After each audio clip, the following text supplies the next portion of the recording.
Cash App. Pools let you collect group payments for shared expenses like trips or gifts. As the organizer, you can close, remove a pool anytime to transfer funds to your balance. Participants can't remove it, only the creator can. Steps to close a pool. Organizer only. Open Cash App. Launch the app on your phone, iOS, Android. Log in. Go to Pools. Tap the Payments tab. Bottom menu, dollar icon. Select Pools or search Pools in the search bar. Find your pool. Scroll to your active pool. Tap it to open details.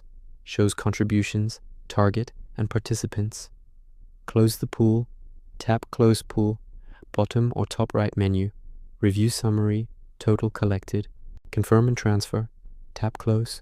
Funds instantly move to your Cash App balance, no fees. Get a confirmation notification.